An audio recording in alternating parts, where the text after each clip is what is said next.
I bought my own house and let my retired parents live with me. Then Mom moved my brother in and demanded my room. When I refused, they threw my belongings out, so I gave them 24 hours to leave. So I am 26 male, and for the last year or so, I have been living with my parents in the city. Sounds pretty basic, right? But it is not what you think. This was not some move back home because I cannot afford the rent situation. I am actually the one who bought the house. I pay the entire mortgage, and I cover all the groceries bills, everything. My parents, they do not pay a dime. To give you some background, my parents, Liz, 52 female, and Tom, 55 male, are both retired teachers. They had been living out in the country for years, but after they stopped working, they decided they wanted to move to the city. They were bored with the quiet life and wanted to be closer to more exciting stuff, or at least that is what they said. I thought, why not? I am making good money as a software engineer, and the city has better job opportunities anyway. Plus, I figured I would help them out since they have done a lot for me growing up, normal family stuff. So we moved into this nice 3-bedroom house in the city. I am not talking mansion level or anything, but it is definitely a nice place. 3 bedrooms, a little backyard, and a big enough living room for everyone to hang out. Since I am the one paying the mortgage, I made sure to claim the master bedroom. It has got a walk-in closet and its own bathroom, which is clutch because honestly, sharing a bathroom with anyone else, no thank you. The second bedroom, that is my home office since I work from home about 80% of the time. I set it up just the way I wanted, dual monitors, a comfortable chair, the whole deal. I figured the third bedroom would stay as a guest room for when the family visited or whatever. Simple enough, right? At first, everything was fine. My parents were just happy to be in the city and we all settled into a pretty comfortable routine. They did their thing, gardening, watching TV, whatever retirees do, and I worked my job, paid the bills, and took care of the house. I did not mind paying for everything. I make 6 figures, and it is not like they have much income coming in besides their pensions. Plus, it is family, you do not charge family rent, right? Then came the turning point. And let me tell you, it all happened faster than I could have imagined. One day my mom dropped this casual comment at breakfast, like it was no big deal. She goes, your brother Jake and Emma are thinking about moving to the city. They are not doing so well back in the old town, and Emma is pregnant, so they could really use the help. At first, I did not think much of it. Jake, 28, male, and Emma, 26 female, had always been the kind of couple who jumped from one bad situation to another. They were not exactly struggling, but they were not thriving either. Plus, Emma being pregnant threw a whole new layer into the mix. I thought, okay, maybe they will move to the city and get a small apartment or something. But no, my mom had different plans. A few days later, she sat me down, and with this super innocent tone, she said, we have invited Jake and Emma to come stay with us. It will just be for a little while until they get back on their feet.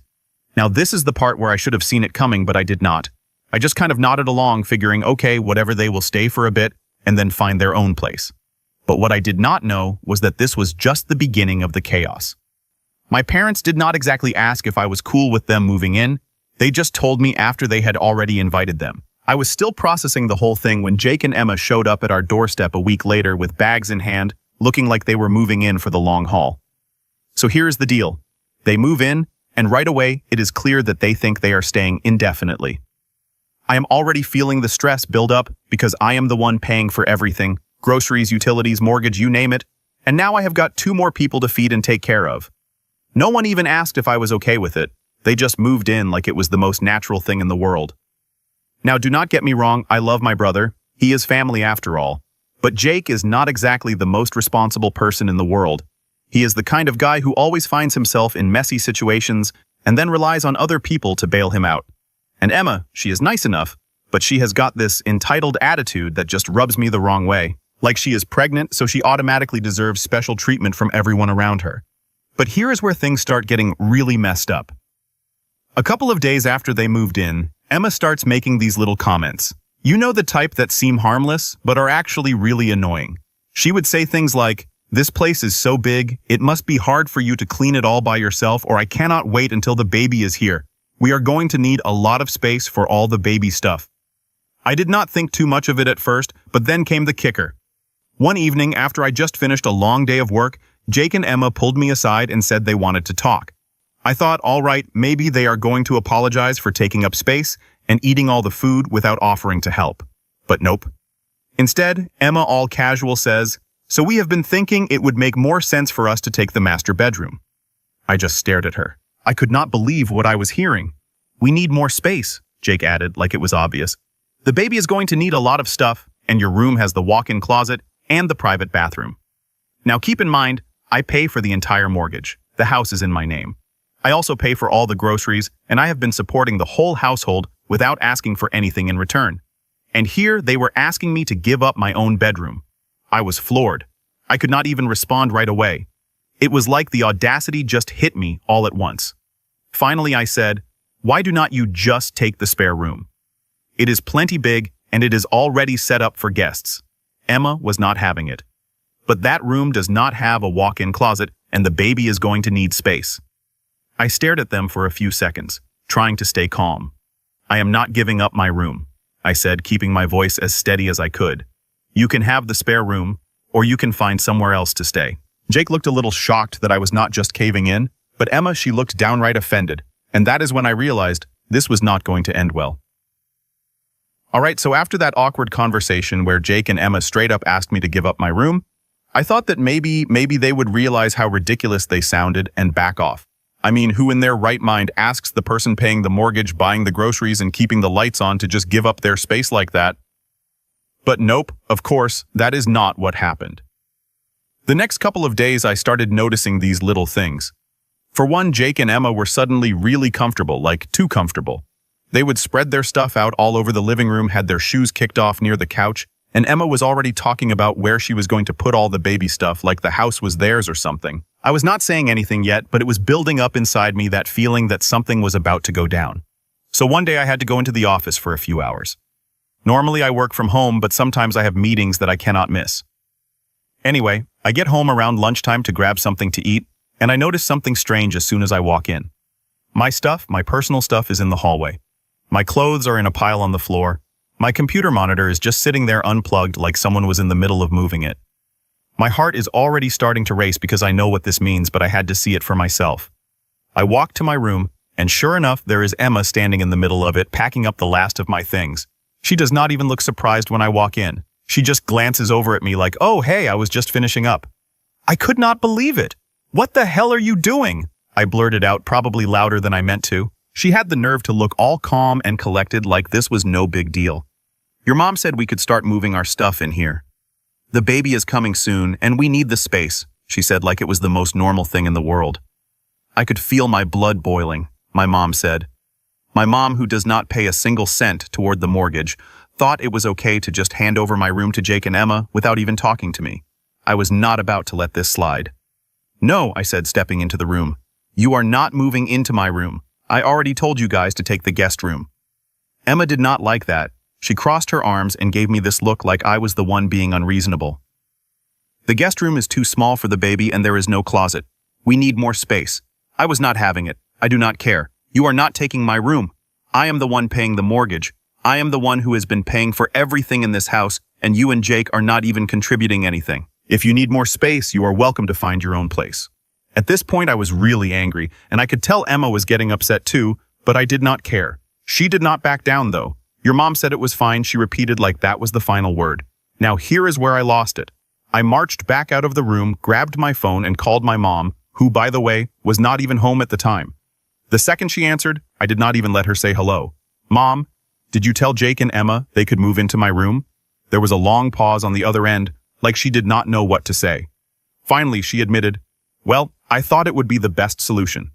They need the space, and you already have the office. It is not like you are using the room for much." I could not believe what I was hearing. "Are you serious right now?" I snapped.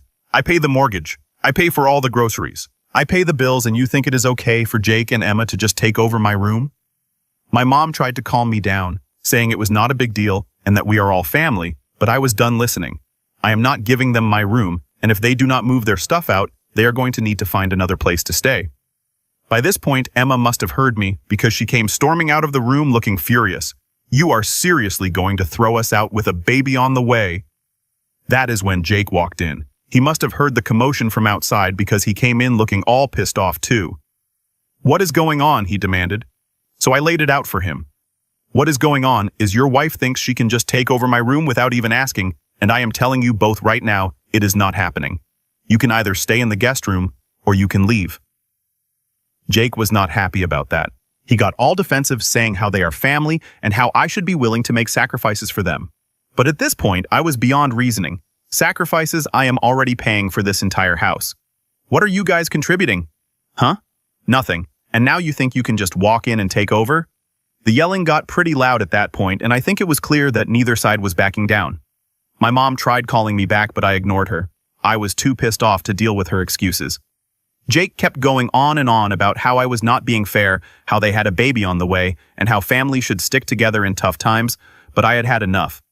I turned to both of them and said, "You have got until the end of the day to move your stuff out of my room. If you do not, I will move it out for you." Emma stormed off, slamming the door behind her, and Jake just stood there glaring at me like I was the bad guy. But I did not care. I was not about to let them walk all over me in my own house, especially when I was the one paying for everything. For the rest of the day, I stayed in my office trying to cool down.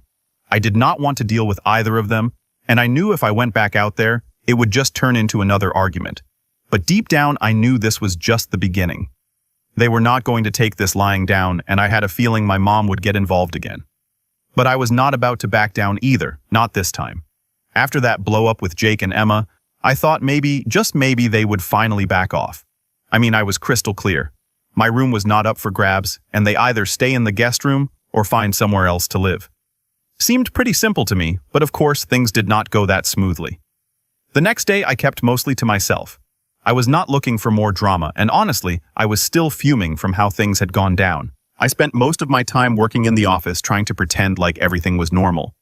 But by the time dinner rolled around, I could feel the tension in the air. It was like everyone was avoiding each other, tiptoeing around the elephant in the room. I did not mind the quiet.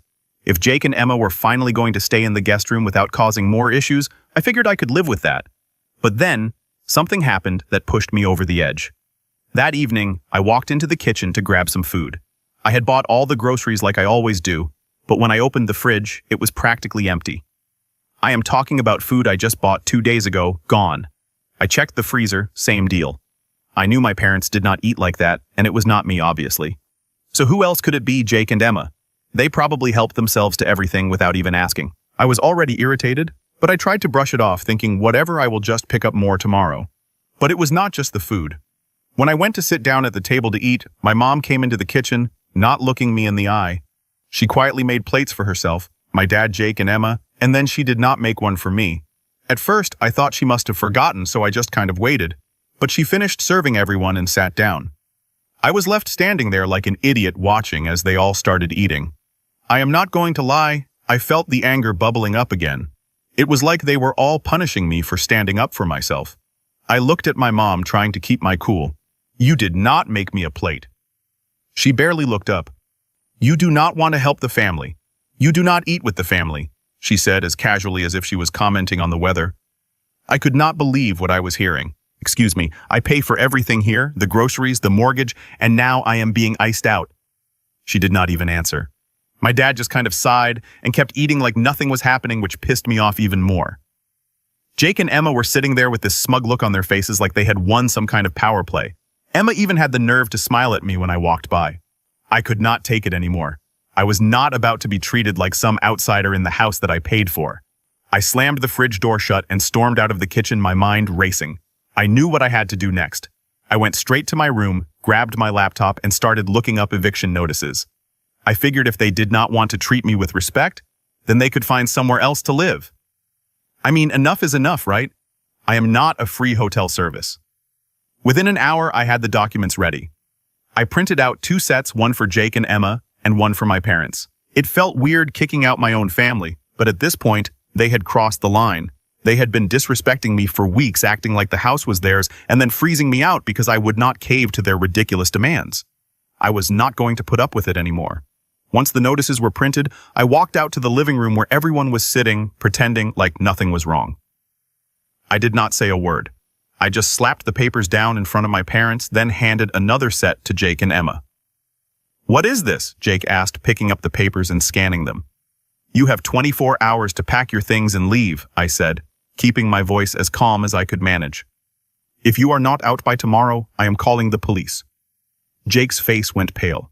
He was not expecting this, not at all. "You cannot be serious." "Oh, I am serious," I replied. "I am done with this. You have been freeloading here without contributing a thing, and now you think you can take over my house. No, not anymore. Jake stood up glaring at me, but I did not budge. I was taller than him, bigger than him, and I was not going to be intimidated by his little temper tantrum. We are family, he said through gritted teeth. You cannot just throw us out. Yes, I can, I said, stepping closer. I am the one who pays for this house, not you, not Emma, and not Mom and Dad. If you do not want to be respectful, you do not get to stay here. Emma, of course, started crying, as if that was going to change anything. I am pregnant and you are kicking us out. What kind of brother are you? I am the brother who has been paying for everything while you two take advantage of me, I shot back. You have 24 hours. That is more than generous. Jake looked like he wanted to argue more, but I could see the realization starting to sink in. I was not bluffing. My mom, who had been sitting there quietly this whole time, finally spoke up. You cannot do this, honey. They are your brother and sister-in-law. This is family. But I did not care anymore. I have already done it, I said, pointing to the eviction notice in her hands. You have 30 days to find somewhere else, too. If you are not gone by then, I will be taking legal action. The room went dead quiet after that. My dad did not say a word, just sat there staring at the table like he did not know what to do. My mom looked like she was about to cry, but I was not backing down. This was not about being nice anymore. This was about standing up for myself and not letting them walk all over me. After a few long minutes, I walked back to my room, leaving them to process everything. I locked my door, sat down at my desk, and took a deep breath. I had just done something I never thought I would have to do, kick out my own family. But you know what? It felt good. It felt right. I was not going to be taken advantage of anymore.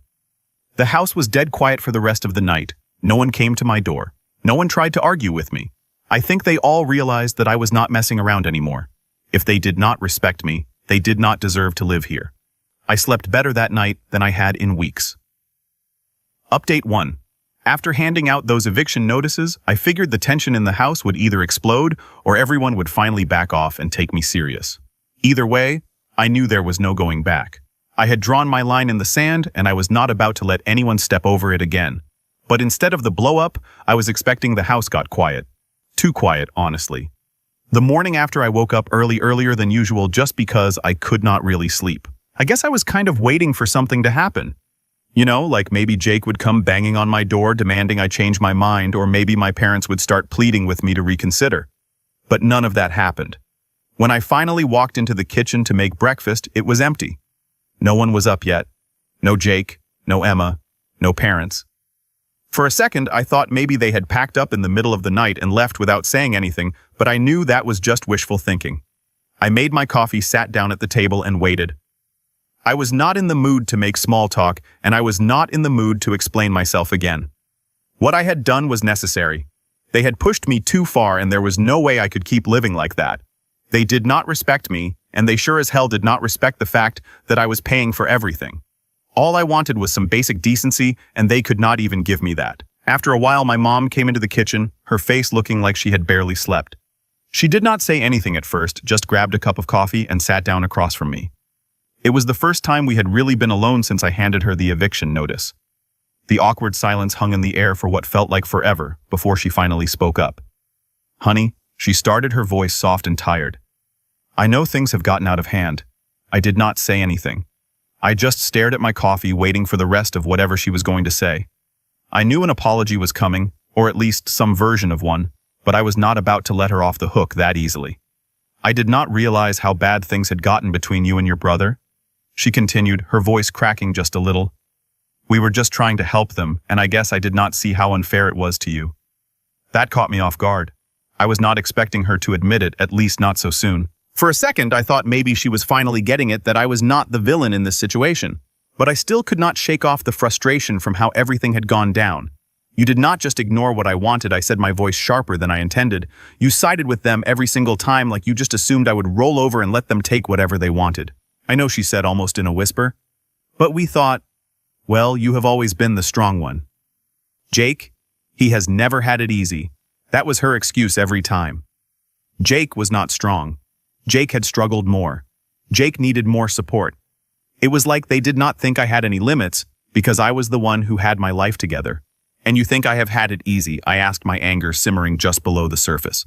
I am the one who bought this house. I am the one who pays the mortgage. I pay for the groceries. I have been carrying all of you, and you think I can just keep doing that forever?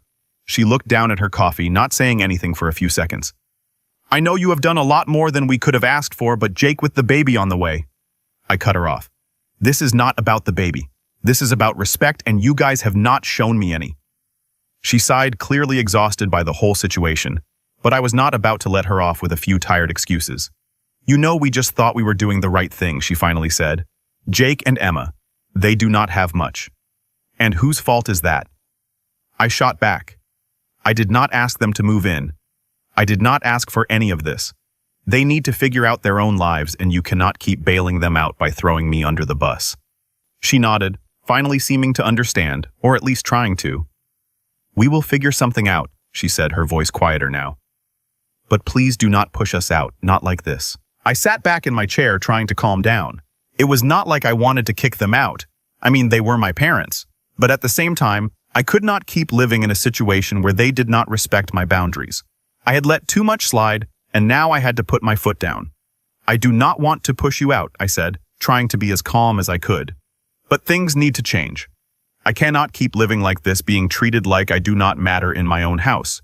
Either things change or, yeah, you will have to find somewhere else to live. She did not argue, just nodded quietly. Okay, she said, we will figure something out. After that, she left the kitchen and I was alone again with my thoughts. I was not sure if anything was actually going to change, but at least it seemed like they were finally starting to take me seriously. Jake and Emma had not shown their faces yet, and I was not sure if that was a good thing or a bad thing, but either way, they were on borrowed time. Later that afternoon, Jake finally showed up, and of course he looked like he had been brooding over what had happened the night before. He did not even say hi when he walked into the living room, just sat down across from me with that same pissed-off expression he always had when he did not get his way. So this is how it is going to be, he asked, his voice dripping with bitterness. You are really going to kick us out? I gave you 24 hours, I said, not even looking up from my phone. If you are still here tomorrow, I am calling the police. Jake scoffed, shaking his head like I was the bad guy. We are family. Yeah, and family does not take advantage of each other, I shot back. You have had weeks to figure this out. I am not your fallback plan. He did not have much to say after that. He just sat there for a few minutes before getting up and storming off again. Typical Jake. He was always the type to run when things did not go his way, and this time was no different. The rest of the day went by quietly. Too quietly, if I am being honest. I did not know what Jake and Emma were going to do, but I was not about to change my mind. I had given them a clear deadline, and they knew I was not bluffing. The next 24 hours were going to decide everything. Update 2. The next morning, after all the chaos, I woke up and just laid there for a few minutes staring at the ceiling. I knew today was the day. Jake and Emma had 24 hours and now that deadline was ticking away. It was weird though. I was not even mad anymore. I had already accepted what had to happen, and at this point it was more about following through. When I got up and headed into the kitchen, I noticed right away that the house felt different. Not tense exactly, but just quiet, like the calm before something big happens. No one was in the kitchen, so I figured I would make myself some breakfast. The fridge was still kind of empty from the last raid Jake and Emma had on the groceries, but I made do with what was left. As I sat there eating, I started thinking about how this whole situation had spiraled out of control so fast. I mean, it was not that long ago that things were fine. My parents and I were getting along. I was working, paying the mortgage, covering the groceries, and life was just kind of moving along like normal. Then Jake and Emma show up and everything went off the rails. It is crazy how fast things can change when people start feeling entitled to stuff they did not earn. A couple hours later, I heard someone coming down the hallway. It was my dad. He walked in quietly, grabbed a cup of coffee, and sat down at the table across from me.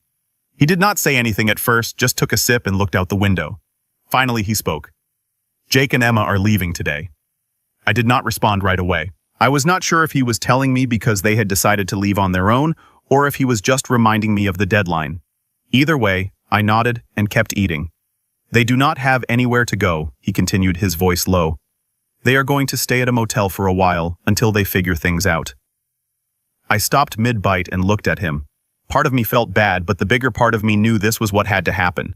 I had been too nice for too long, and if I did not put my foot down now, they would just keep taking advantage. I gave them time, I said, keeping my voice steady. I did not want it to come to this, but they left me no choice. He did not argue, did not try to guilt-trip me, which was surprising. He just nodded and kept drinking his coffee. I think he finally understood that I was not going to back down this time.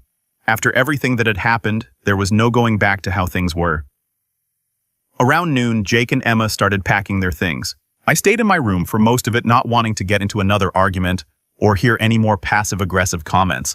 But after a while, I could hear Jake's voice getting louder from down the hall, so I knew it was only a matter of time before something went down. Sure enough, not long after Jake knocked on my door.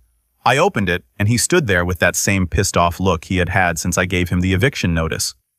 "You are really going to let this happen?" he asked, his voice sharp.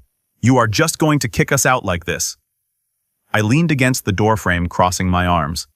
"I gave you 24 hours. I told you what needed to happen." He shook his head, his jaw clenched. "We are family, man. You do not do this to family." I took a deep breath, trying to keep calm. "Family does not take advantage of each other. I am not just kicking you out for no reason. You have been freeloading here for weeks without contributing anything. I have been paying this mortgage, the groceries, everything, and instead of being grateful, you tried to take my room and push me out of my own house. I am not going to let that happen." Jake did not say anything for a few seconds. I could tell he was mad, but there was nothing left for him to argue. He knew I was right, even if he did not want to admit it. "So that is it, huh?" he finally muttered. "You are just throwing us out." "I am giving you the same option I gave you yesterday," I replied. "You can find a way to live somewhere else, or you can stay in the guest room and actually respect me and my space. But if you cannot do that, then yeah, you are leaving." Jake glared at me, then turned and walked away without another word. I closed the door and let out a long breath. It was exhausting, but I knew it had to be done. By mid-afternoon, Jake and Emma were gone. I did not see them leave, and honestly, I did not want to. I was not looking for some emotional goodbye or anything like that. They packed up their stuff, loaded it into their car, and drove off without saying a word to me. The house felt different after they left, quieter, less tense. My parents did not say much to me that day. I think they were still processing everything that had happened. My mom looked upset, but she did not say anything about it. Maybe she realized finally that I was not the one who had caused all this. Jake and Emma had pushed me too far, and this was the result. That evening, my mom knocked on my door. She came in, sat down on the edge of my bed, and just stared at the floor for a while. I could tell she was trying to find the right words. "They are gone," she said softly.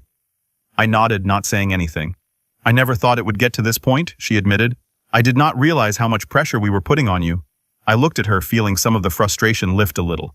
"It is not that I did not want to help," I explained, "but you guys treated me like I did not matter, like my needs and my space were not important." She sighed and nodded. "You are right. We should have seen it sooner." We sat in silence for a few minutes. I could tell she was upset, but at least now she was starting to understand where I was coming from. "I do not want you and Dad to leave," I said, breaking the silence. "But if things do not change, I cannot live like this." She nodded again, standing up slowly. "We will figure it out," she said. "Things will be different, I promise." As she left the room, I felt a strange mix of relief and exhaustion. The situation with Jake and Emma was over, but there was still work to be done with my parents. I knew it was not going to be easy, but at least now it felt like they were willing to listen. For the first time in weeks, I felt like I could finally breathe again. The house was quiet, and the tension that had been hanging in the air was gone. It was not a perfect solution, but at least now I had my space back, and most importantly, I had my respect.